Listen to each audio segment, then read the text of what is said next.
Chapter 5, the fundamental unit of life. We will continue with part 5. Now we will continue the nucleus.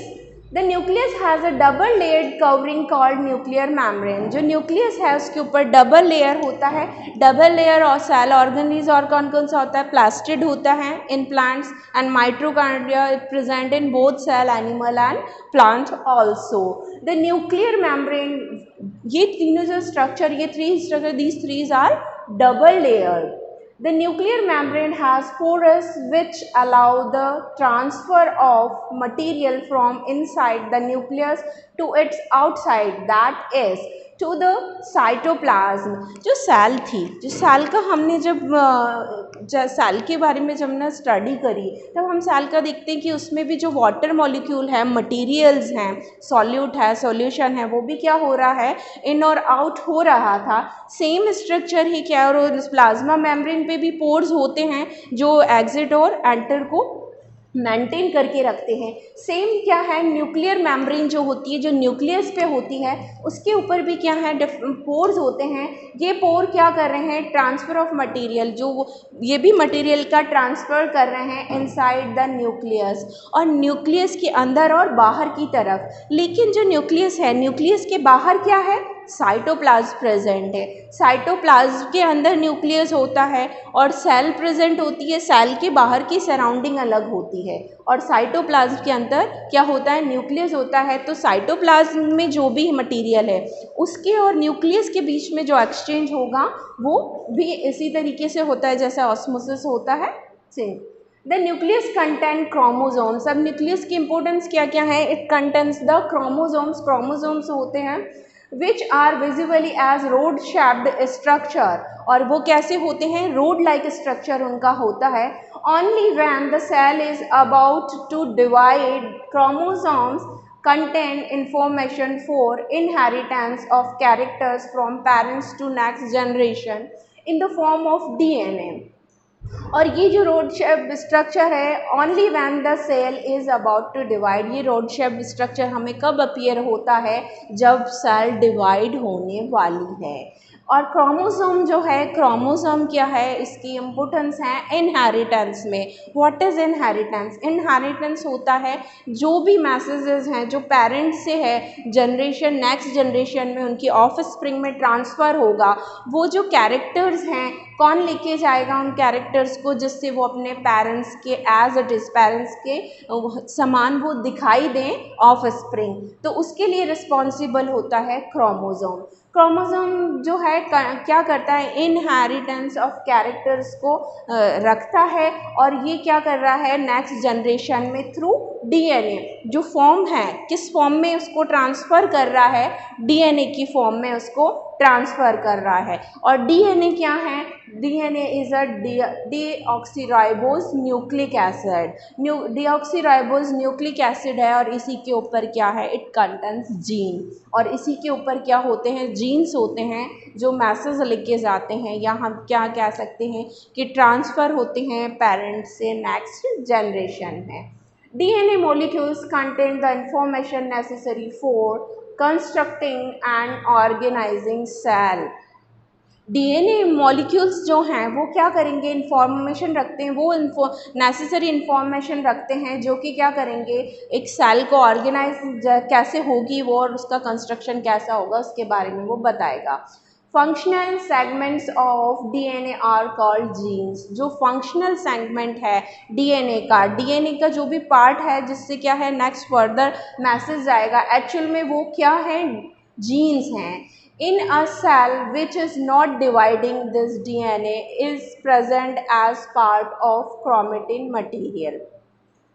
Chromatin material is visible as the entangled mass of thread-like structure. Whenever the cell is about to divide, the chromatin material gets organized in chromosomes. जो nucleus में होता है present inheritance material, वो किस form में होता है? वो होता है क्रोमेटिन में. क्रोमेटिन जो वो थ्रेड लाइक स्ट्रक्चर कब दिखता है? जब वो ऑर्गेनाइज्ड हो जाता है. नेक्स्ट जब क्या होगा? सेल डिवाइड होने लगती है तब ये क्रोमेटिन मटेरियल जो है, जिसको हम ऐसे लिक्विड की तरह कह सकते हैं, वो किस में चेंज हो जाएगा, वो चेंज हो जाएगा क्रोमोसोम में। The nucleus plays as central role in cellular reproduction. जो सेल का रिप्रोडक्शन है, यानी सेल से फर्दर डिवाइड होकर सेल बन रहा है, तो न्यूक्लियस क्या है, उसका मेन रोल होता है। जैसे हमारी बॉडी में जो ब्रेन है, ब्रेन क्या करेगा, पूरी हमारी बॉडी की जो एक्टिविटीज़ हैं उनको कंट्रोल करता है। सेम रोल ही क्या होता है, न्यूक्लियस का होता है कि वो भी जो सेल में होने वाली जो भी एक्टिविटीज़ हैं उसको कंट्रोल करता है। The process by which a single cell divides and forms two new cells. It also plays a crucial part along with the environment in determining the way of cell will develop and what form it will exhibit at maturity by directing the chemical activities of cell. तो जो nucleus है वो उसका role क्या हो गया, एक important role हो गया कि वो कंट्रोल कर रहा है। In some organisms like bacteria, the nuclear region of the cell may be poorly defined. और जो ये न्यूक्लियर रीजन है, हम कह सकते हैं जो आरएनए डीएनए तो प्रेजेंट होगा, लेकिन जो न्यूक्लियर रीजन है वो क्या है, वो पुअरली डिफाइंड है। किसमें, बैक्टीरिया कह सकते हैं, यूनिसेलुलर ऑर्गेनिज्म में। Such an undefined nuclear region containing only nucleic acid is called a nucleoid. जब क्या है, कोई भी सेल उसके अंदर क्या है, प्रॉपर न्यूक्लियर रीजन नहीं है, तब हम उसको क्या, उसमें क्या होगा, ओनली न्यूक्लिक एसिड होंगे, या तो डीएनए होगा या उसमें आरएनए होगा। Such organisms whose cell lack a nuclear membrane are called prokaryotes.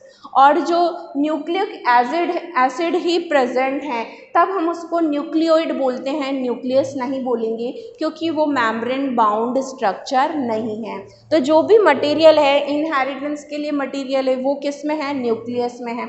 Nucleus कब है, जब कोई भी जेनेटिक मटेरियल बाउंडेड है तब हम उसे न्यूक्लियस कह रहे हैं, और बाउंडेड नहीं है तो हम उसको न्यूक्लियोइड बोलते हैं। तो ये जो ऑर्गेनिज्म है जिसमें ट्रू न्यूक्लियस नहीं होता है, ओनली न्यूक्लियोइड होते हैं, इसको हम कहते हैं prokaryotes.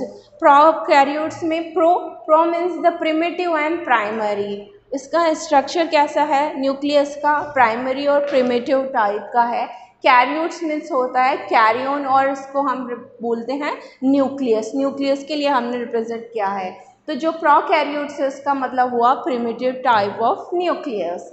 Organisms with cells having a nuclear membrane are called eukaryotic. और जो ऑर्गेनिज्म है जिसमें न्यूक्लियर मेम्ब्रेन प्रेजेंट है, न्यूक्लियर मेम्ब्रेन प्रेजेंट है, डेफिनेटली उनका न्यूक्लियर कैसा है, एडवांस टाइप का है, तो हम उसको कहेंगे कि ये जो सेल्स हैं ये कौन सी हैं, eukaryotic type. Prokaryotic cells also lack most of the other cytoplasmic organelles.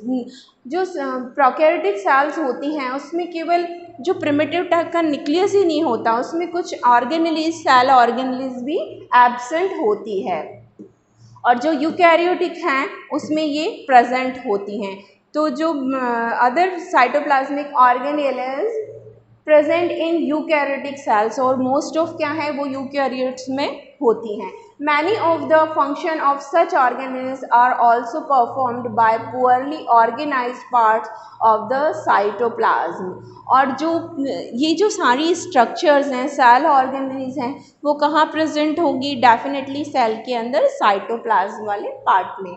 The chlorophyll in photosynthetic prokaryotic bacteria is associated with membranous vesicle. और जो क्लोरोफिल है जो कि फोटोसिंथेसिस के लिए रिस्पॉन्सिबल है, जो प्रोकैरियोटिक बैक्टीरिया हैं, प्रोकैरियोटिक सेल्स किस में होगी, बैक्टीरिया में होगी, यूनिसेलुलर में होगी, is associated with membranous vesicle but not with plastids as in eukaryotic cells. और जैसा यूकैरियोटिक सेल्स में वो प्रेजेंट होता है, ऐसा जो है वो प्रोकैरियोटिक सेल्स में प्रेजेंट नहीं हो सकते हैं। जो स्ट्रक्चर लाइक बैग है और मेम्ब्रेन बाउंड स्ट्रक्चर है वो सब। This is the prokaryotic cell wall is present, this is the plasma membrane, ribosomes are present, and the genetic material is called nucleoid.